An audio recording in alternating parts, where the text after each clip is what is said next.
নমস্কাৰ সকলোকে স্বাগতম জনাইছো আসাম কেৰিয়াৰ পইণ্ট ইউটিউব চেনেলটোলৈ বন্ধুসকল ইতিমধ্যে আপোনালোকে গম পাইছে সকলোৱে যে অহা 12 জুলাই তাৰিখে আমাৰ ডিএলএডৰ যি এন্ট্ৰেন্স এক্সাম পিইটি এক্সাম আছে সেইটো অনুষ্ঠিত হ'বলৈ গৈ আছে সো তাৰ কাৰণে এতিয়াৰ পৰা যদি আমি ভালদৰে প্ৰস্তুতি নচলাও তেতিয়াহলে কিন্তু আমাৰ কোৰ্সটো শেষ নহব বা আমাৰ সিলেবাসটো খতম নহব সো তাৰ কাৰণে কিন্তু এতিয়াৰ পৰা আপোনালোকে ভালদৰে ডেইলি 3 পৰা 4 ঘণ্টাকৈ ডিএলএডৰ কাৰণে পঢ়ি থাকক ঠিক আছে তো আজি ডিএলএড এন্ট্ৰেন্স এক্সামৰ কাৰণে হেল্প হোৱাকৈ ৰিজনিংৰ এটা খুব সুন্দৰ ক্লাছ লৈ আহিছো ইয়াত আমি কিছুমান শৰ্ট ট্ৰিক্সৰ সহায়ত কোৱেশ্চনখিনি সলভ কৰিম যাতে এক্সামত গৈ খুব কম সময়ৰ ভিতৰতে আপোনালোকে কোৱেশ্চনখিনি সলভ কৰিব পাৰে সো এতিয়া বেছি দেৰি নকৰো কোৱেশ্চনখিনি ষ্টাৰ্ট কৰো ফাৰ্স্ট কোৱেশ্চনটোত কি কৈছে ভালকে চাওক ওকে ফাৰ্স্ট কোৱেশ্চনটোত কৈছে Suman walks 15 kilometer towards north she turns right and walks another 15 kilometer she turns right walks another 15 kilometer in which direction is she from the starting point কি কৈছে সুমনে উত্তৰ দিশে 15 কিলোমিটাৰ খোজ কাঢ়িলে তেও হুফালে ঘূৰিলে আকৌ 15 কিলোমিটাৰ খোজ কাঢ়িলে তেও আকৌ হুফালে ঘূৰিলে আৰু 15 কিলোমিটাৰ খোজ কাঢ়িলে এতিয়া আৰম্ভণিৰ পৰা তেও কোনটো দিশত আছে উলিয়াব লাগে ঠিক আছে আৰম্ভণি যেটো বিন্দু আছে তেও আৰম্ভণি বিন্দুটোৰ পৰা কোন দিশত আছে পূব ফালে আছে নে পশ্চিম ফালে নে উত্তৰ ফালে নে দক্ষিণ ফালে আছে উলিয়াব লাগে তো এই যিবিলাক ডাইৰেকশনৰ কোৱেশ্চন আছে সেইখিনি কৰিবৰ কাৰণে আপুনি কি কৰিব এখন যিখন কোৱেশ্চন পেপাৰ থাকিব তাতে নহলে এখন যদি এক্সট্ৰা পেজ পায় তাত আপোনালোকে এনেকে ধৰণে এখন গ্ৰাফ বনাই লব যত আপোনালোকে নৰ্থ ইষ্ট ওয়েষ্ট সাউথ এখিনি লিখি লব অৰ্থাৎ এফালে উত্তৰ লিখিলে ঠিক আছে উত্তৰ দক্ষিণ পূব ঠিক আছে পূব এফালে পশ্চিম এখিনি লিখি ললে ওকে এই ডাইৰেকশনটো লিখি লব মাস্ট কম্পালসৰি কাৰণ ইয়াৰ পৰাই কোৱেশ্চনটো বনিবগে এখিনি যদি লিখি নলয় বা এখিনি যদি বনাই নলয় তেতিয়াহলে কিন্তু আনসাৰটো উলিয়াবলে অসুবিধা লাগে তো এতিয়া এটা স্টাৰ্টিং পইণ্ট ধৰি লওক যিকোনো এটা স্টাৰ্টিং পইণ্ট ইয়াতে ধৰিছো আমি স্টাৰ্টিং পইণ্টটো ওকে তো সুমনে উত্তৰ দিশে 15 কিলোমিটাৰ গল তো ইয়াৰ পৰা উত্তৰ দিশ এইফালে যাব হয়নে স্টাৰ্টিং পইণ্টৰ পৰা উত্তৰ দিশে এইফালে তো এইফালে কিমান কিলোমিটাৰ গৈছে 15 কিলোমিটাৰ গৈছে ওকে তাৰ পিছত 15 কিলোমিটাৰ খোজ কাঢ়িলে তেও হুফালে ঘূৰিলে এতিয়া এটো চাব দেই এইফালটো আমি হুফাল ধৰিম ঠিক আছে যদি এনেকে গৈছে তেলে এটো হুফাল হ'ব আৰু এটো বাওফাল হ'ব ঠিক আছে যদি এনেকে ওপৰ ফালে গৈছে তো এতিয়া হুফালে ঘূৰিলে তো এটো হুফালে ঘূৰিলে আকৌ 15 কিলোমিটাৰ গল ঠিক আছে এফালে 15 কিলোমিটাৰ গল তেও হুফালে ঘূৰিলে আৰু 15 কিলোমিটাৰ খোজ কাঢ়িলে তেও হুফালে ঘূৰিলে আৰু 15 কিলোমিটাৰ খোজ কাঢ়িলে এতিয়া এই পইণ্টৰ পৰা হুফালটো এটো হ'ব আৰু বাওফালটো এটো হ'ব তো আকৌ এফালে হুফালে গৈ 15 কিলোমিটাৰ খোজ কাঢ়িলে বুলি কৈছে এতিয়া তেও এইটো পজিশনত আছে ঠিক আছে এই পজিশনটোত আছে এতিয়া কৈছে যে আৰম্ভণিৰ পৰা তেও কোন দিশত আছে চাওক এটো আছিল আৰম্ভণি পইণ্ট এটো আছিল তেও স্টাৰ্টিং পইণ্ট এটো আছিল তেও এন্ডিং পইণ্ট এতিয়া স্টাৰ্টিং পইণ্টৰ পৰা এন্ডিং পইণ্ট এটো কোন ফালে আছে এটো কোন ফাল হয় আমি যদি ভালকে চাও এটো পূব ফালে আছে ঠিক আছে এই স্টাৰ্টিং পইণ্টৰ পৰা এন্ডিং পইণ্ট যেটো আছে এটো কোন ফালে মুৰ কৰি আছে পূব ফালে মুৰ কৰি আছে সো এটো হ'ব অপচন সি ইষ্ট বুজি পাইছে সকলে যদি কিবা বুজি নাপায় তেতিয়াহলে আপোনালোকে কমেন্টত জনাব নেক্সট ক্লাছত ইয়াৰ ওপৰত আৰু কোৱেশ্চন আমি আনিবলৈ চেষ্টা কৰিম ঠিক আছে এতিয়া আমি আগবঢ়ো পৰৱৰ্তী প্ৰশ্নটোলৈ নেক্সট কোৱেশ্চনটোত কি কৈছে চাওক তলত দিয়া প্ৰশ্নটোত এটা শব্দ দিয়া হৈছে তাৰ পিছত আন চাৰিটা শব্দ দিয়া হৈছে যিবোৰৰ এটা প্ৰদত্ত শব্দটোৰ আখৰবোৰ ব্যৱহাৰ কৰি গঠন কৰিব নোৱাৰি সেই শব্দটো বিচাৰি উলিয়াওক অৰ্থাৎ ইয়াতে চাওক এটা শব্দ দিয়া হৈছে ওকে তাৰ পিছত তাত তলত আৰু চাৰিটা শব্দ দিছে এতিয়া এই শব্দটোৰ আখৰ যিমানখিনি আছে নহয় যিকিটা এলফাবেট আছে সেই এলফাবেট গিটা লগাই পিনে কোনটো শব্দ গঠন কৰিব নোৱাৰি হেতু আমাক লাগে ঠিক আছে কোনটো শব্দ গঠন কৰিব নোৱাৰি এতিয়া আমি যদি ইয়াত চাও এম ই এছ এইচ এটো এম এটো ই এটো এছ এটো এইচ এটো পাৰিম গঠন কৰিবলৈ এটো আনসাৰ নহয় আমাৰ ডি আই চি যদি আমি চাও এটো ডি এটো আই এটো চি এটো ই এটো পাৰিম গঠন কৰিবলৈ C H A R M C H A R M এটো গঠন কৰিব পাৰিম আমি এতিয়া থাকি গলগে এটো C H A N C C H A N okay ইয়াত যেহেতু দুটা সি আছে এটো এটা সি আৰু এটো এটা সি কিন্তু এই ওয়াৰ্ডটো দুটা সি নাই ভালদৰে লক্ষ্য কৰক দুটা সি নাই সো আমি এই ওয়াৰ্ডটো গঠন কৰিব নোৱাৰো আৰু এইটোৱে হৈ যাব আমাৰ আনসাৰ অপচন ডি ঠিক আছে কি হৈ যাবগে অপচন ডি হৈ যাব কারেক্ট আনসার কি কৰিছো ভালকে চাওক আমি এই যেটো আমাৰ অপচন গিটা দিয়া থাকিব আমাক কোৱেশ্চনটোত সুধিছে যে তলৰ কোনটো শব্দ গঠন কৰিব নোৱাৰি কোৱেশ্চনটোত কেতিয়াবা নোৱাৰি দিয়ে আৰু কেতিয়াবা কিন্তু পাৰি দিয়ে চাব দেই এই বস্তুটোত কনফিউজ নহব এটো ভুল কৰি থৈ আহে বহুতে কেতিয়াবা নোৱাৰি দিয়ে প্ৰশ্নটোত আৰু কেতিয়াবা পাৰি দিয়ে মানে এই শব্দটোৰ পৰা কোনটো শব্দ গঠন কৰিব পাৰি তেতিয়াহলে অকল এটাই এনেকুৱা শব্দ থাকিব যেটো আমি গঠন কৰিব পাৰিম কিন্তু নোৱাৰি যেতিয়া দিব তেতিয়া আমি তিনটা শব্দ গঠন কৰিব পাৰিম এটাহে নোৱাৰিম ওকে তো ইয়াৰ ভিতৰত কোনটো হৈ গলগে অপচন ডি হৈ যাব শুদ্ধ উত্তৰ বুজি পাইছে সকলে এতিয়া আমি নেক্সট কোৱেশ্চনটো আগবঢ়াম নাও কোৱেশ্চন নম্বৰ 3 ইয়াতো কৈছে তলত দিয়া প্ৰতিটো শব্দত এনে এটা শব্দ দিছে যিটোৰ আকৌ তাৰ পিছত চাৰিটা শব্দ দি আছে তো যিবোৰ এটা প্ৰদত্ত শব্দটোৰ আখৰবোৰ ব্যৱহাৰ কৰি গঠন কৰিব নোৱাৰি ইয়াতো কি দিছে আমাক নোৱাৰি দিছে তো সেই শব্দটো উলিয়াব লাগে ইয়াত এইটো ৱৰ্ড দিয়া আছে এতিয়া আমি এটা এটাকে চাওঁ সিচুৱেশন SITU ওকে SITU এইটোৱে নোৱাৰো আমি গঠন কৰিবলৈ কাৰণটো চাওক ইয়াত আমি যেহেতু ইউ পাই গলোগে এই ইউটো এডমিনিষ্ট্ৰেশ্যন ৱৰ্ডটোত নাই সো এইটোৱে আনসাৰ হৈ যাবগে বাকি কিটা আমাৰ চাবই নালাগে অপচন এ তে আনসাৰ ওলাই গল বাকি হলেও যদি চাবলৈ মানে যদি আপোনালোকে বিচাৰে তেতিয়াহলে চেক কৰি চাওক STRAIN এইটো ওলাই গল ট্ৰেডিশ্যন এইটো TRADI তাৰপিছত কি আহে TION এইটো TION ট্ৰেডিশ্যন এইটো হৈ গলগে ৰেশন ৰেশনটো ওলাই যাব RATION ৰেশন এইটো ওলাই গলগে বুজি পাইছে সকলে সো কি হল এডমিনিষ্ট্ৰেশ্যন ৱৰ্ডটোৰ পৰা অকল এটাই ৱৰ্ড গঠন কৰিব নোৱাৰো হেতু হৈছে সিচুৱেশন কেলে নোৱাৰো কলোৱে নহয় ইউ থকাৰ কাৰণে হল এই যেটো ইউ আছে ইউ থকাৰ কাৰণে আমি এই ৱৰ্ডটো গঠন কৰিব নোৱাৰিম বুজি পাইছে সকলে নেক্সট কোৱেশ্চনটো চাও নেক্সট কোৱেশ্চনত কি কৈছে চাওক if MAN is equal 16 COW is equal 4 then DOG dog is equal what যদি মেনক 16 হিচাপে লিখিছে আৰু কাওক 4 হিচাপে লিখিছে তেনেহলে ডগক কেনেকে লিখা হ'ব ঠিক আছে এই কোৱেশ্চনটোৰ আনসাৰ কেনেকে আমি কৰিম সো এটো কৰিবৰ কাৰণে আপুনি কি কৰিব লাগিব ইহতক এলফাবেটিক্যাল অৰ্ডাৰত সজাব লাগিব ঠিক আছে ইহতক মানে কাক কৈছো মেনক আমি MAN যদি চাও MAN যদি এলফাবেটিক্যাল অৰ্ডাৰত সজাও M টো 13 নম্বৰত আহে A টো আহে 1 নম্বৰত আৰু N টো আহে 14 নম্বৰত হৈ গল 13 1 আৰু 14 ইহতৰ পৰা আমি কি বনাব লাগিব 16 বনাব লাগিব তো চাওচোন যোগ কৰি চাও 13 1 14 14 14 হৈ গলগে 28 28 পাইছো কিন্তু ইয়াতোটো 16 হোৱা নাই তো আমি যদি আৰু অকমান ভালদৰে ধ্যান দিও আমি ইহত দুটাক যোগ বা বিয়োগ কৰি চাওচোন তো 2 8 যোগ কৰিলে হৈ যাবগে 10 2 ৰ পৰা 8 ৰ পৰা 2 গল থাকিল 6 তো 16 হোৱা নাই পূৰণ কৰি চাওচোন তো আমি যদি 2 আৰু 8 পূৰণ কৰি দিও তেতিয়া হলে আমি কি পাই যাওগে 16 পাই যাওগে আৰু ইয়াত আমাৰ হেতুৱে 16 টোৱে লিখি থৈছে ওকে মানে আমি কি কৰিছো মেনক প্ৰথমতে এলফাবেটিক্যাল অৰ্ডাৰত সজাইছো তাৰ পিছত গুটেই কিটাক যোগ কৰিছো তাৰপিছত যেটো আমাৰ সংখ্যা ওলাইছে ইয়াৰ যি দুটা ডিজিট ওলাব সেই দুটা ডিজিটক আমি কি কৰি দিছো পূৰণ কৰি দিছো ঠিক আছে এতিয়া আমি যদি কাওক চাও সেম প্যাটাৰ্ন ফলো কৰিছে নেকি আমি যদি চাও কাও ঠিক আছে কাউত সেম প্যাটাৰ্ন ফলো কৰিছে নেকি সি টো আহিব 3 নম্বৰত ও আহিব 15 নম্বৰত আৰু W আহিব 23 নম্বৰত হৈ গল তো আমি কিটাক যোগ কৰি যদি চাও 3 আৰু এফালে 15 18 19 20 21 21 41 হৈ গলগে ঠিক আছে 41 হল আৰু 41 ৰ যদি ইহত দুটাৰ ডিজিট দুটাক পূৰণ কৰি দিও 4 গুণ কিমান 4 আৰু কাউৰ জায়গাত 4 লিখা আছে তো আমি গম পাই গলো সেম প্যাটাৰ্ন ফলো হৈছে হল ঠিক একেদৰে আমি কি উলিয়াব লাগিব এবাৰ ডগক উলিয়াব লাগিব DOG ডি আহিব 4 নম্বৰত ও আহিব 15 নম্বৰত ঠিক আছে আৰু জি আহিব 7 নম্বৰত 4 15 19 19 আৰু 7 যদি যোগ কৰি দিও কিমান ওলাই গলগে 26 ওলাই গল আৰু 26 ৰ দুটা ডিজিট ওলাইছে 2 আৰু 6 2 আৰু 6 যদি পূৰণ কৰি দিয়ে 2 6 গুণ হৈ গলগে 12 আৰু 12 কত আছে আমি যদি চাও অপচন বি ত আছে option B is the right answer সকলোৱে বুজি পাইছো কেনে ধৰণে আমি কোৱেশ্চনটো সলভ কৰিব লাগে সো এই ধৰণৰ প্যাটাৰ্নত কিন্তু আমাৰ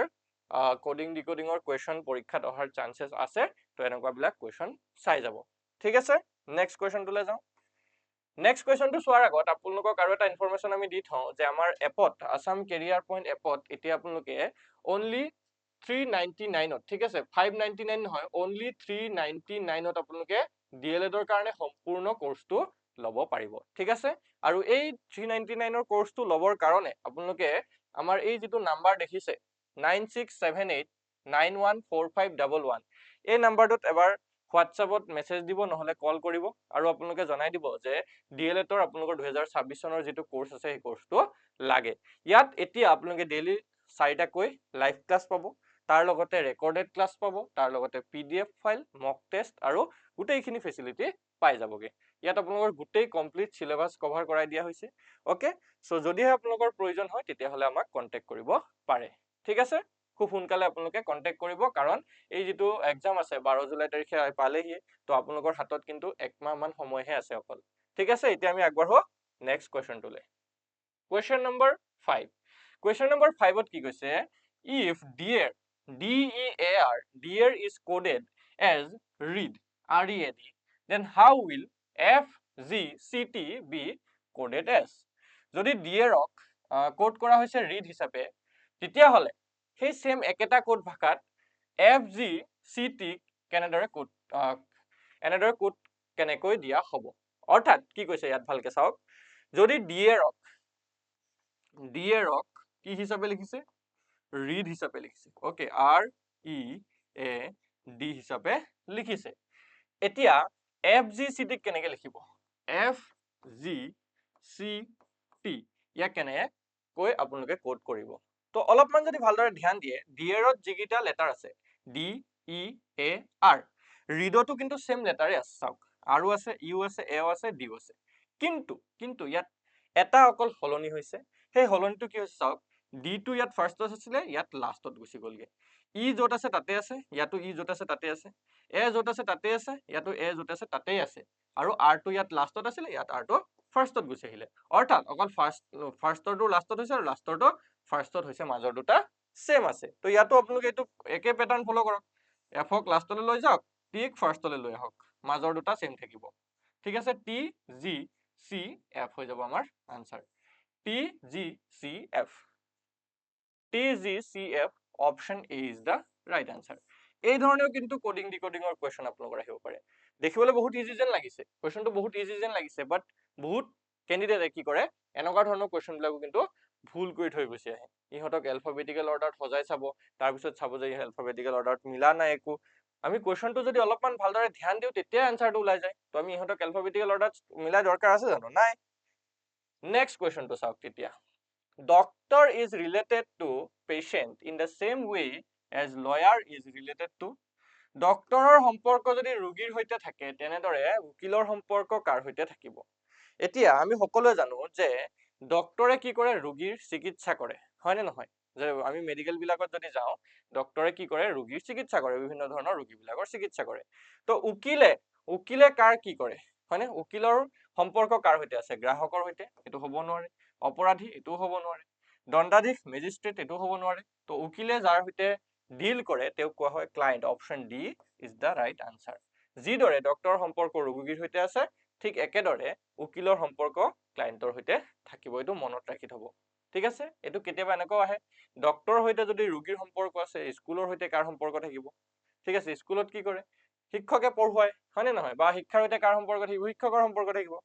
বুজি পাইছে next replace the question mark with the correct option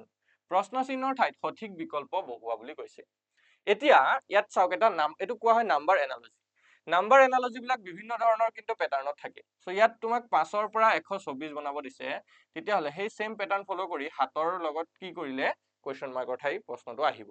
তো আমি যদি চাও হাতৰ পৰা 5 ৰ পৰা 125 হৈছে ইয়াত আমি যদি চাও একেবাৰে সৰু সংখ্যা এটাৰ পৰা ডাঙৰ সংখ্যাটো হৈছে 5 ৰ পৰা 124 হৈছে ইয়াত আমি কি কৰিম ইয়াত প্ৰথমতে আমি কি কৰিব লাগিব আমি চাম যে প্ৰথমত 5 ৰ লগত কিবা যোগ কৰি চাম তাৰ পিছত কিবা বিয়োগ কৰি চাম নহলে কিবা পূৰণ কৰি চাম নহলে কিবা হৰণ কৰি চাম তাৰ পিছত আমি কি কৰি চাম 5 ৰ স্কয়াৰ কৰিম বা 5 ৰ কিউব কৰিম বা 5 ৰ পাৱাৰ 4 দিম এনেকৈ আমি চেক কৰিম তো এটোটো 5 ৰ পৰা বহুত ডাঙৰ সংখ্যা এটা হৈছে ইয়াতো যোগ বিয়োগ কৰিলে নহব বা পূৰণ কৰি চাও 5 ৰ লগত যদি আমি 25 পূৰণ কৰি 124 মানে কি হ'ব ইয়াত পূৰণ কৰিলেও আনসাৰটো নোলায় ইয়াত আসলতে কি হয় কিউব কৰিছে 5 ৰ যদি আমি কিউব কৰো ভালকে চাওক দেই 5 ৰ পৰা কি হৈছে 124 ঠিক একেদৰে 7 ৰ পৰা কি বনাব লাগে কোৱেশ্চন মাৰ্কৰ ঠাইত আহিব 5 ৰ যদি কিউব কৰে আৰু তাৰ পৰা যদি 1 বিয়োগ কৰি দিয়া তেতিয়া হলে 124 পাই যাব 5 ৰ কিউব হৈছে 125 আৰু তাৰ পৰা 1 বিয়োগ কৰিলে 124 ওলাই যায় সেম প্যাটাৰ্নত আমি 7 ৰ যদি কিউব কৰো তেতিয়া হলে 7 7 গুণ 49 49 7 পূৰণ কৰিলে 343 ওলাই আৰু 343 ৰ পৰা আমি যদি 1 বিয়োগ কৰি দিও তেতিয়া হলে কি ওলাই যাবগে 342 ওলাই যাব এতিয়া চেক কৰিব যে 342 আছে নে নাই যদি নাই তেতিয়া হলে বেলেগ প্যাটাৰ্ন ফলো কৰিম আৰু দেখিছো আছে অপশন সিট আছে তো অপশন সি টো হৈ যাব শুদ্ধ উত্তৰ সো এই ধৰণৰ প্যাটাৰ্নটো কিন্তু নাম্বাৰ এনালজিৰ কোৱেশ্চন বিলাক আহে সো হেতু কাৰণে কৈছো প্ৰথমতে আপুনি প্লাস চেক কৰিব নেক্সট মাইনাস কৰিব যদি মাইনাস প্লাসটো হোৱা নাই পূৰণ হৰণ চেক কৰিব যদি পূৰণ হৰণত চোৱা নাই তেতিয়া হলে কি কৰিব স্কয়াৰ কৰি চাব কিউব কৰি চাব টু দি পাৱাৰ 4 দি চাব বা এনে ধৰণে কিউব কৰি -1 কৰিব কিউব কৰি +1 কৰিব স্কয়াৰ কৰি -1 স্কয়াৰ কৰি +1 বিভিন্ন প্যাটাৰ্নত কিন্তু কোৱেশ্চন বিলাক থাকিব পাৰে ঠিক আছে এতিয়া আমি আগবঢ়ো আমাৰ next কোৱেশ্চনটোলে replace the question mark with the correct option প্ৰশ্ন চিহ্নৰ ঠাইত সঠিক বিকল্প বহুৱা বুলি কৈছে ইয়াত কি কৈছে MLO MLO 121114 হিচাপে লিখা হৈছে ঠিক তেনেদৰে QJL কেনেকৈ লিখা হ'ব সেম প্যাটাৰ্ন কিন্তু ইয়াত হ'ব লাগিব সেম প্যাটাৰ্নত হ'ব লাগিব এতিয়া আমি যদি চাও MLO alphabetical order ইয়াত সজাই চাওচোন এই নাম্বাৰ কিটাৰ লগত কিবা সম্পৰ্ক আছে নেকি M আহে 13 নম্বৰত L আহে 12 নম্বৰত আৰু O আহে 15 নম্বৰত 131215 চাওকচোন 121114 আমি কিবা এটাটো হিন্ট পাইছো 13 ৰ পৰা যদি এক এটা মাইনাস কৰি দিও 12 ওলাব 12 ৰ পৰা এক এটা মাইনাস কৰি দিলে 11 ওলাব 15 ৰ পৰা এক এটা মাইনাস কৰিলে 14 ওলাব হয়নে 121114 121114 মানে মাইনাস কৰি দিছে alphabetical order ইহতক সজাইছে তাৰ পিছত প্ৰত্যেকটোৰ পৰা এক এটা মাইনাস কৰি দিছে এতিয়া আমি QJL ক যদি চাও QJL Q আহে 17 নম্বৰত J আহে 10 নম্বৰত L আহে 12 নম্বৰত তো 17 ৰ পৰা এক গুছি গল 16 10 ৰ পৰা এক গুছি গল থাকিলে 9 9 টোক ডাইৰেক্টলি নিলিখে 09 লিখে 12 ৰ পৰা এক গুছি গল 11 তো 160911 160911 option B is the right answer হৈ গল অপশন বি টোই হৈ যাব শুদ্ধ উত্তৰ বুজি পাইছে সকলোৱে দেন আমি আগবাঢ়ো নেক্সট কোৱেশ্চন টোলে কোৱেশ্চন নম্বৰ 9 চাওক BEH DGJ তাৰপিছত question mark EJO GLQ INS মানে এটো এটা সিৰিজ দিছে এটো সিৰিজক কোৱা হয় লেটাৰ সিৰিজ এই সিৰিজটোত এই যে কোৱেশ্চন মাৰ্কটো দেখিছো কোৱেশ্চন মাৰ্কৰ ঠাইত কিবা এটা আহিব ঠিক আছে এই কোৱেশ্চন মাৰ্কটোৰ ঠাইত কি আহিব এটো উলিয়াব লাগে তো আমি যদি চাও কোৱেশ্চন মাৰ্কৰ ঠাইত কি আহিব তো চাওক BEH আছে হয়নে BEH ভালকে চাওকচোন BE এক সেকেন্ড BEH আছে next DG J আছে হল next question mark আছে next আছে EJO next আছে GLQ next আছে INS এতিয়া আমি যদি ইহতক alphabetical order সজাই চাও alphabetical order যদি সজাই চাও B 2 নম্বৰত আহিব D 4ত আহিব ইয়াত কিবা এটা আহিব নাজানো তাৰ পিছতে E 5 নম্বৰত আহিব ঠিক আছে তাৰ পিছতে G 7 নম্বৰত আহিব ওকে তাৰ পিছতে যদি ভালদৰে চাই I টো আহিব 9 নম্বৰত ওকে I টো কে নম্বৰ আহিব 9 নম্বৰত আহিব তো 2 4 নেক্সট আমাৰ কি আহিব লাগে 6 আহিব লাগে ঠিক আছে কি আহিব লাগে 6 আহিব লাগে তো 6 আহিলে কি হ'ব F আহিব ওকে তাৰ পিছত যদি এইগিটা যদি চাই G আহিব কে নম্বৰত ভালকে চাওকচোন আহিব কে নম্বৰত 5 নম্বৰত আহিব G 7 নম্বৰত আহে দেন 7 ৰ পিছত 9 আহিব ওকে সৰি ইয়াত নহয় ইয়াত 9 আহিব 9 10 11 এটো যে 10 আহি গল দেখোন ঠিক আছে 9 নম্বৰত কি আহে 9 নম্বৰত I আহে ওকে 9 নম্বৰত আহে 6 9 মানে 6 নম্বৰত F আহিব 9 নম্বৰত I আহিব হল F I তাৰ পিছত H 8 নম্বৰত আহে 8 J 10 নম্বৰত আহে তাপা 12 নম্বৰত কি আহিব 12 নম্বৰত আহে L FIL আছে নেকি FIL থকা আছে দেখিছো অপশন ডি আছে অপশন ডি টো হৈ যাব শুদ্ধ উত্তৰ ভালকে চাওক 2 ৰ পৰা 4 হৈছে 2 বাঢ়িছে 5 ৰ পৰা 7 ইয়াতো 2 বাঢ়িছে আকৌ 7 ৰ পৰা 2 বাঢ়িলে 9 হ'বগে ইয়াত 2 ৰ পৰা 4 2 বাঢ়িছে 4 ৰ পৰা 2 বাঢ়িলে 6 হ'বগে ইয়াত 8 ৰ লগত 2 যোগ কৰিলে 10 হ'ল 10 ৰ লগত 2 যোগ কৰিলে কি হ'ল 12 হ'ল বুজি পাইছো এতিয়া আমি সো কি হৈ যাব এতিয়া আনসাৰ আমাৰ FIL এইটো 6 9 12 6 নম্বৰত F আহিলে 9 নম্বৰত I আহিলে আৰু 12 নম্বৰত L আহিলে তো এইটো হৈ যাব শুদ্ধ উত্তৰ বুজি পাইছে সকলে নেক্সট কোৱেশ্চন টু চাওক 10 number question ELFA GLHA ILJA question mark আছে তাৰ পিছত MLNA আছে ঠিক আছে এতিয়া চাওক ইয়াতে যদি অলপ ভালদৰে চাই লাষ্টত গুটে কিটাত A আছে হল লাষ্টৰ গুটে কিটাত A আছে তো ইয়াতো লাষ্টৰ কোৱেশ্চন মাৰ্কৰ থকাটো লাষ্টত গুটে A আহিব A টো সবতে আছে এটো চাবই নালাগে এতিয়া আমি এইগিটা চাও এটো 5 নম্বৰত আছে G টো 7 নম্বৰত আছে হল এটো 8 9 নম্বৰত আছে তেতিয়া 5 7 9 ইয়াৰ পিছত কি আহিব 11 11 নম্বৰত কি আহে K আহিব K থকা দুটা অপশন আছে মানে এটো হ'ব নোৱাৰে আৰু এটো হ'ব নোৱাৰে নেক্সট এটো যদি চাও L 12 নম্বৰত আহে L 12 নম্বৰত আহে এটো L 12 নম্বৰত আহে তো ইয়াতো L 12 নম্বৰত এটো L আহিব K L আহি গল ঠিক আছে তাৰ পিছত যদি আমি চাও F টো 6 নম্বৰত আহে H টো 8 নম্বৰত আহে J টো 10 নম্বৰত আহে আকৌ 10 ৰ পিছত কি আহিব 12 আহিব 12 নম্বৰত আকৌ L থাকিব তো K L L A আহি গল আমাৰ answer K L L A option D is the right answer বুজি পাইছে সকলোৱে? আমাৰ পেটাৰ্ণ বিলাক চাব, পেটাৰ্ণ বিলাক যদি আপোনালোকে পাৰি যায় বা পেটাৰ্ণ বিলাক যদি এবাৰ ধৰিব পাৰে তেতিয়াহ'লে কিন্তু আনসাৰ বিলাক কৰিব পাৰিব। ঠিক আছে, তো আজি ক্লাছত এইখিনি আছিলে 10টা কুৱেশ্যন। আই হোপ সকলোৰে ক্লাছটো ভাল লাগিছে। যদি কিবা বুজি নাপায় কমেণ্টত জনাব। তাৰ লগতে আপোনালোকে যদি এই ডিএলএডৰ কোৰ্সটো ল'ম বুলি ভাবিছে বা কোৰ্সটো কৰিম বুলি ভাবিছে, পঢ়িম বুলি ভাবিছে, তেতিয়াহ'লে আপোনালোকে এতিয়া 599 নহয়, অনলি 399ত একদমেই স্পেচিয়েল অফাৰ আপোনালোকৰ কাৰণে ৰাখিছো। অনলি 399ত আপোনালোকে ডেইলি 4টাকৈ লাইভ ক্লাছ এই কোৰ্সটোত পাই যাব। ঠিক আছে, ডেইলি 4টা লাইভ ক্লাছ। ওকে, ডেইলি 4টা লাইভ ক্লাছ আপোনালোকে কিন্তু এভেইলেবল পাব। তাৰ লগতে ইংলিছৰ ক্লাছ হৈছে, জেনেৰেল নলেজৰ, ৰিজনিঙৰ, মেথছৰ, সায়েন্স ইভিএছ, সোশ্যাল সায়েন্স গোটেইখিনি ক্লাছ আপোনালোকৰ কিন্তু হৈ আছে। ঠিক আছে, তো আজি ক্লাছত এইখিনিয়ে চালো। আই হোপ সকলোৰে ভাল লাগিছে। যদিহে ভাল লাগি থাকে আমাৰ চেনেলটো ছাবস্ক্ৰাইব কৰিব, লগতে ভিডিঅ'টো লাইক আৰু ছাবস্ক্ৰাইব কৰি দিব। ঠিক আছে, ধন্যবাদ।